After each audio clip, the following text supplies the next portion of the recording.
We begin on the floor of the Red Chambers, where the lawmaker representing Benue South, Abba Moro, has emerged as the new minority leader of the Senate. Moro of the opposition People's Democratic Party, PDP, was announced as the new minority leader by the Senate President, Godswill Akpabio, during plenary on Tuesday. He replaces Simon Nwako, representing Plateau North, under the platform of the PDP, who was sacked by the court on October 23. An uproar, however, ensued in the upper chamber when Osita Ungu of PDP Enugu West was announced as Senate Minority Whip, replacing Darlington Nwokocha of the Labour Party. Okechukwu Ezia from Enugu North, who rose to fold the nomination, was backed by Tony Nwoye of the Labour Party, who equally rose to challenge the ceding of the three of the minority leadership to the PDP, leaving the Labour Party with no representation in the Senate leadership. After an intense argument, the President of the Senate took the majority decision, which favored the PDP for Senate Minority Whip. Still in the Senate, on Tuesday, asked the federal government to immortalize the late designer of the national flag, Pa Taiwo Akinkunmi. Akinkunmi died in Ibadan on August 29. After the motion moved by Sharafuddin Abiodun, representing Oyo South, the lawmakers observed a minute silence. They also called on the federal government to conduct a state burial in his honor for his befitting role in the design of the national flag. The Senate also dissolved into the Committee of the Whole to consider the report of the Committee on the Federal Roads Maintenance Agency. The upper chamber thereafter approved the appointment of Chukwuemeka Agbasi as Managing Director of FEMA and 9 others as members of the agency.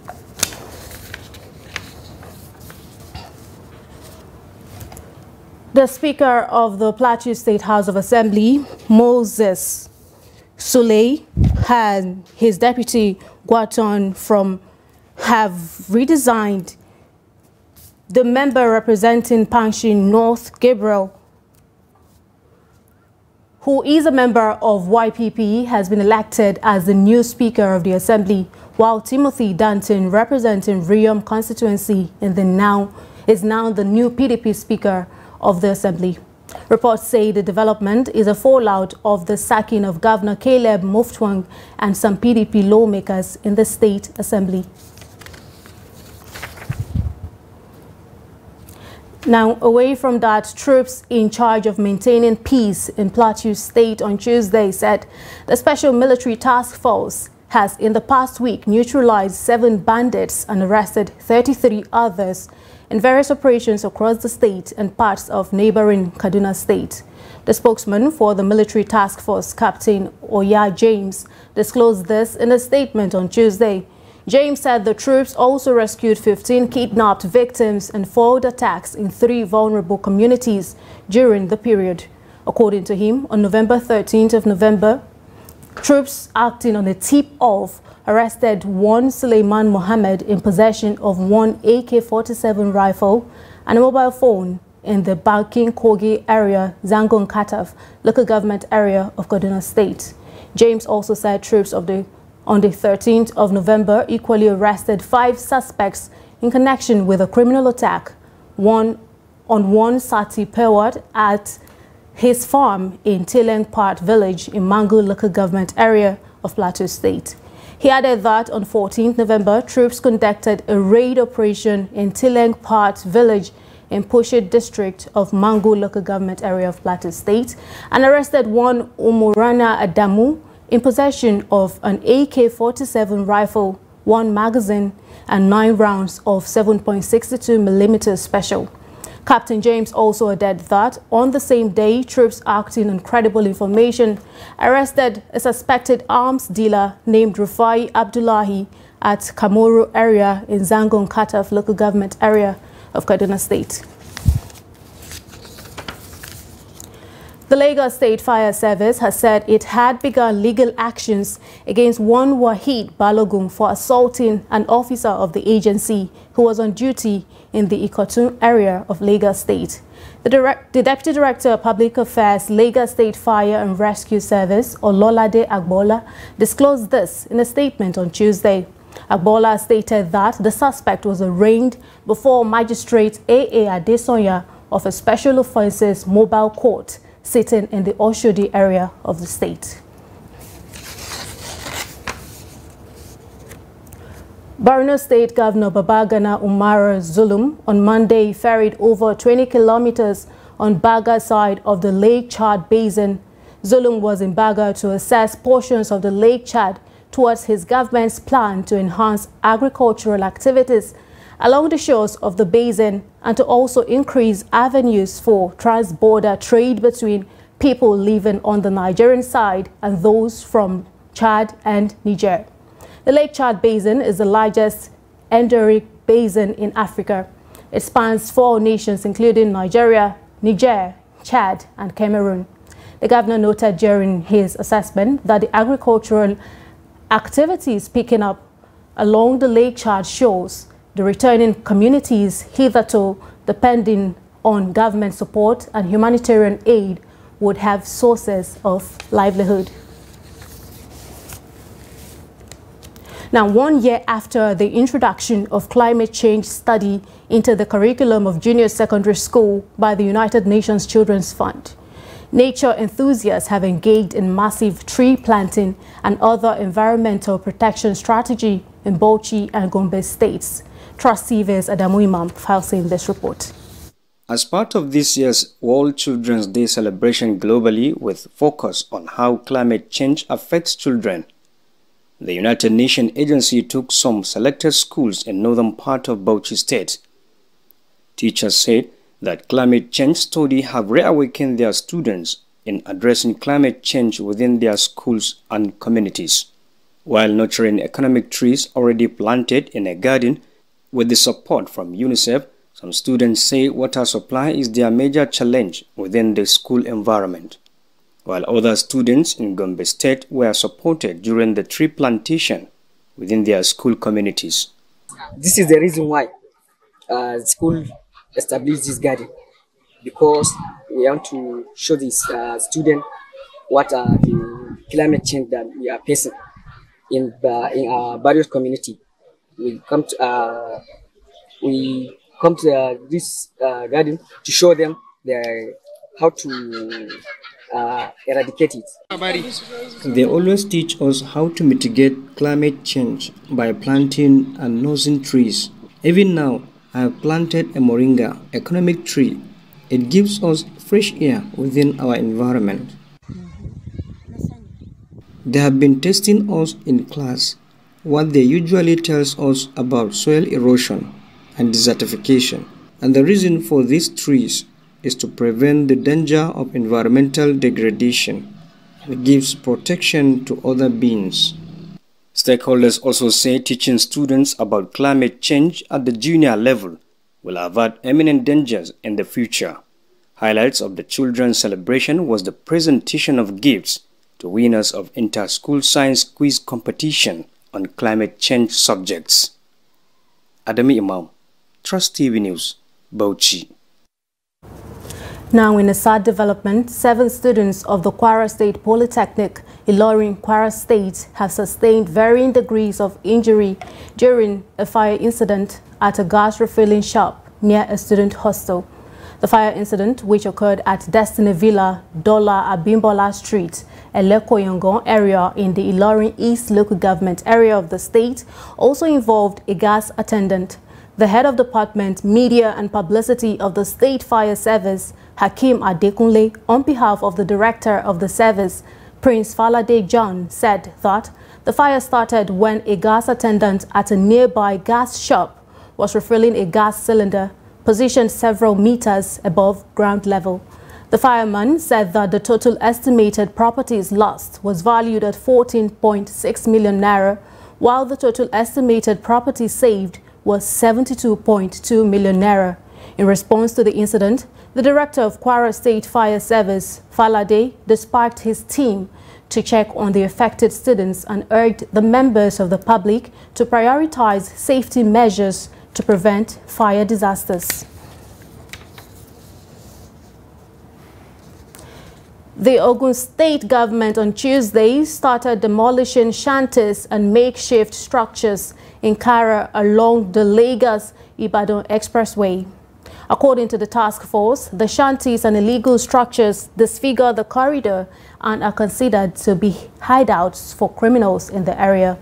The operation was led by the Senior Special Assistant to the State Governor on Environment, Farouk Akintunde. Akintunde said the exercise was meant to position the state as the industrial hub of Nigeria. You're watching the news update on Trust Television. Coming up ahead, we'll take a look at ways to combat reduction in misuse and overuse of antibiotics in humans. Details of this story and more to come after the break. We'll be right back. What NAFDAC is doing is making sure we are safeguarding the health of the nation. 80 million people have been accounted for that have glaucoma worldwide. The Nutrition Society of Nigeria is laying emphasis on exclusive breastfeeding of our babies. The incidence of kidney disease in children has also been rising, with an estimated 1 in 10 Nigerian children affected. And that sometimes those products contain things that could harm you more than you would expect. So you would have long-term damage which could affect your health over time. Intermittent fasting indeed is beneficial.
That's great.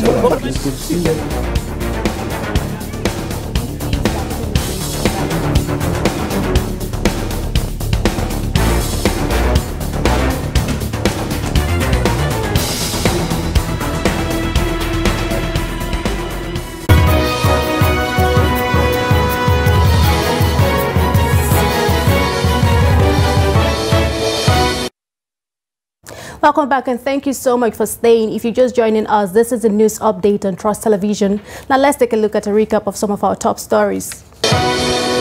We told you that Moro emerges as new Senate Minority Leader. Plus, troops kill 7, arrest 33 bandits in Kaduna Plateau. Now moving on to more stories, and now to health. The National Agency for Food and Drug Administration and Control has alerted Nigerians, particularly healthcare providers, to one batch of counterfeit Marinum 1-gram injection being purchased in Nigeria. The information is contained in a public notice signed by the agency's Director General, Professor Mojisola Adeyeye. Adeyeye said the marketing authorization holders Pfizer reported the incident as received through a patient notification platform concerning a suspicious Marinum 1-gram injection purchase. She reported Pfizer as saying that the vial content did not dissolve when reconstituted for use and that further visual inspection of the pack was observed. It was also reported that the crimp code did not match the code reported on the production documentation. Now, stakeholders in the nation's health sector have called for a reduction in the misuse and overuse of antibiotics in humans and animals as concerns over the increased spread of antimicrobial resistance increases. At the annual commemoration of the World Antimicrobial Awareness Week, these stakeholders are advocating for improved understanding of AMR as concerns about its negative effect on the environment increases. The report. Antibiotics are widely used for the treatment of infections in humans and animals. Experts say misuse and overuse of these drugs lead to antimicrobial resistance, whereby the drugs are ineffective against disease pathogens, as statistics show that the abuse of these drugs are rampant amongst middle and low-class Nigerians with limited access to hospitals, leading to a public health threat. This now begs the question of the way forward for control. Factors such as self-medication, low level of health awareness, lack of access to clean water, sanitation and hygiene, poor infection prevention and control practices, and poor waste disposal practice are believed to likely contribute to antimicrobial resistance. Our citizens should not just walk into a chemist or pharmacy and just make demand for antibiotics, because if you come to us and you ask for any antibiotics, we'll sell for you. They are OTC drugs, but you should tell us what is wrong with you, and then we'll prescribe the right dose and the right antibiotic for that particular illness. The discharge of antibiotics and other antimicrobial compounds, such as disinfectants and heavy metals, into the environment has the potential to drive the evolution of resistant bacteria. These compounds are present in water, soil, pharmaceutical industrial effluent, and hospital waste. On the One Health multi-sectoral approach, the Nigeria Center for Disease Control and Prevention, in collaboration with ministries, departments and agencies across agriculture, environment, water resources, health and other partners, are concerned about the rise and spread of AMR. Almost 64,500 deaths, they are attributable, and 263,400 deaths which are associated with AMR. The GDP loss attributable to AMR in developing countries, including Nigeria, has been forecasted to be 5 to 7% by 2050. Components of the 5-year National Action Plan 2.0 and expansion of national surveillance are among solutions to curb the AMR spread. Without having a full representative data, we are still challenged in terms of advocacy efforts to get the necessary action for policy actions, and even to attract the resources that are required to tackle this really big problem. Strengthening private sector involvement in AMR activities, integrating multi-sectoral AMR surveillance and response activities. We've been able to bring to the fore the issue of the AWARE classification, which is the Access, Watch and Reserve groups for antibiotics. And we believe that this effort, which the Federal Ministry of Health has championed, is one of the ways that when the classifications are incorporated into the essentials medicine lists at the national level, that we can be sure that prescriptions do not target antibiotics that can easily go bad or that we need in the most critical patients who are in the intensive care units. To effectively curb the menace, experts want all sectors to join forces and encourage the prudent use of antimicrobials and preventive measures. And now away from Nigeria, 37 youth were killed in a stampede overnight during an army recruitment drive at the Michel Donado Stadium, Brazzaville, the capital of the Republic of Congo, officials said on Tuesday. Last week, the army in the Central African nation, also known as Congo-Brazzaville, announced it was recruiting 1,500 people aged between 18 and 25. Prime Minister Anatole Colinet Makoso confirmed that 37 people had been killed in the tragedy, with an unspecified number of others injured. Would-be recruits had been directed to go to the heart of Brazzaville. According to local residents, many people were still in the stadium on Monday night when the stampede began. Some people had tried to force their way through gates, with many being trampled in the scramble, residents said. Now, still on the foreign scene, flash flooding in Somalia has killed 50 people and driven nearly 700,000 from their homes. A government official said the heavy rains starting Tuesday expected to worsen the country's plight. The Horn of Africa region is experiencing torrential rainfall and floods linked to El Nino weather phenomenon, claiming dozens of lives and causing large-scale displacement, including in Somalia, where the downpours have destroyed bridges and inundated residential areas. Somali Disaster Management Agency Director Mohammed Mualim Abdullahi said at a press briefing on Monday that the rains will continue between 21st and 24th of November, which may cause more flooding and could cause death and destruction. Now, Hamas leader Ismail Haniyeh has said the group are close to reaching a deal on a truce with Israeli authority. Negotiators have been working to seal a deal to allow the release of about 240 mostly Israeli captives seized on October 7 and a ceasefire in Gaza, where more than 13,000 people have been killed in Israeli attacks. The release of some of the Palestinians, including women and children, in Israeli prisons is also reportedly being discussed. Intense negotiations mediated by Qatar is underway.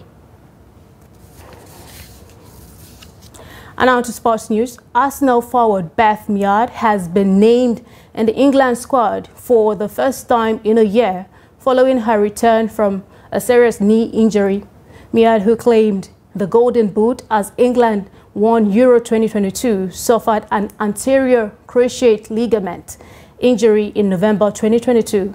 She is named in Serena Wigman's 23-player squad for next month's Women's Nations League matches. England face the Netherlands at Wembley, then Scotland at Hampden Park. Opponents, Scotland, who will play on Tuesday, December 5, are currently bottom of the group with 1 point.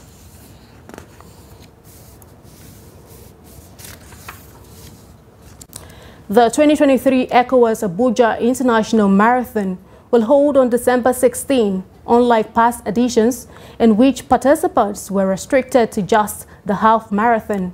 This year's race will feature a 5-kilometer fun run targeted at families and other fun runners. This year's half marathon will start at the ECOWAS Secretariat, while the 5-kilometer race will begin at the Nnamdi Azikiwe Expressway. Both races will climax at Eagle Square, where there will be other fun activities with entertainment. Race director Gabriel Okon of Y&T Sports Management urged Nigerians to use this platform to integrate their brothers and sisters across the sub-region. Now, Benjamin Mendy is taking former club Manchester City to an employment tribunal over millions of pounds he claims he's owed in unauthorized wage deductions. It was alleged City stopped paying Mendy in September 2021 after he was initially charged and held in custody.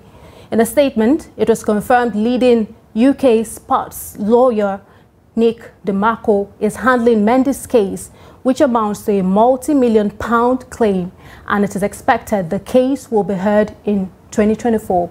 Mendy joined League One club Lorient at the start of the season, and he has so far made 3 substitute appearances for the French side. And with that, we've come to the end of the news update at this hour. Do not forget to follow us across all of our social media platforms and also join our YouTube live stream for more programs, documentary, and news. I'm Aisha Salihu. Thanks for your time.